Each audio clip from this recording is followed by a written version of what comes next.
All right, guys, I'm going to be honest with you. I absolutely despise the Football Manager Squad Planner, and I'm going to show you the reason why, okay? So we'll make this really simple here. I've been buying players. I'm not necessarily buying players just for the purpose of having more players in the first team, so that's nice. If the players are not quite good enough and are kind of young, I kind of want them to be out and to be out on loan. But it's hard for me to remember who I want to bring in to have out on loan and who I want to bring in to actually play on the team. So, for example, we got this guy, Hiroto Fuji, who's Japanese, who we had in on loan. We went ahead and gave him a contract. They think that he doesn't have the required ability or potential, so we're going to put him straight out on loan. Of course, he doesn't have inconsistency. He just is not a great player. So I know what to do with him.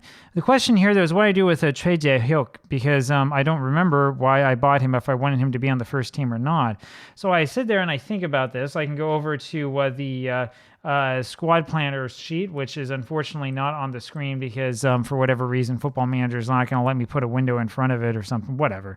It just, just weird operating system things. Instead, I go over here to the squad planner, which is where you would think we'd have this figured out. And so we just brought the new guy in, right? We're going to ask the assistant to suggest just for the current position. And what happens? I have a guy out here who's our player who's out on loan. We have two guys, out on loan who show up. We have this guy, Andrigo, who's going to be transferred over, who's joining us on January 1st. I don't want to see any of this. This is completely pointless, right? I don't want to see any of these guys.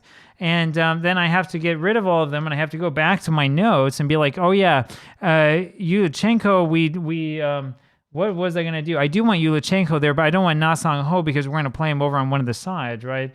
I got to look again. Oh, Kim Shin-jin. Oh, no, we're going to actually play him instead.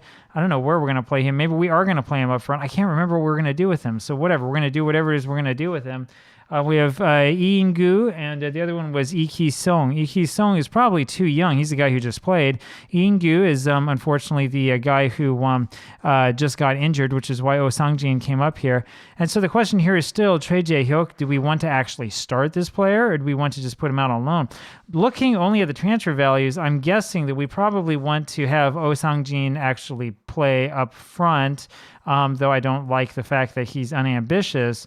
But looking at this and thinking about overall, my guess, we can do a comparison here, sort of see what we can come up with. Of course, we're playing hardcore mode, so it's not going to tell us very much. This guy's got the better personality, though it's balanced, which isn't really that good. Remember, he's a real player. He's a new gen, so they might be about the same, actually. But this guy doesn't have the ability, whereas this guy does have the ability, kind of. He's almost up to this level, not quite, which tells me that we're probably going to put Oh Sang-jin up in the first team, and Choi Jae-hyuk is probably the guy who we're going to go ahead and put out on loan. All right, but you see how much of a pain this is, right? This is just an absolute pain. I look at this and I'm like, oh, I don't remember what I was going to do with this guy, right? I can go back here through my notes, which again, you can't see. He's not even, he is listed on there as maybe a defensive center back, right? So maybe we have him play center back instead. So we'll hold on to him, but we want him to play center back instead of playing up front, right? It's just so difficult to know because guys pop up here and pop up there, and you can't tell if he's a good guy for this level or a good guy for that level or whatever.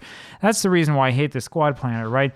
I want to make it so that if a new guy's coming in, like I am in control of this, not the computer gets to move everybody around and do whatever it wants, right? So we had the new guy come in, but he ends up when he comes in at the very bottom, right? So I have to ask the computer for help, and then it screws everything up for me. And this happens over and over and over again. It's just a pain in the neck, right? It's awful. Anyway, whatever. We're going to put Trey out on loan and see if anybody wants him. If they don't, we'll play him. I know that he just signed for us, but whatever. I'll go ahead and do the calculations here offline, and we'll see what we can come up with. We got him on a steal for the wages, by the way. Pretty good for a player worth this much. So we'll see what happens. But yeah, it's a total pain in the neck, man. Sports Interactive really needs to come up with a solution for this problem because it's awful, and it's just a total headache. Anyway, I'll talk to you again tomorrow. Bye.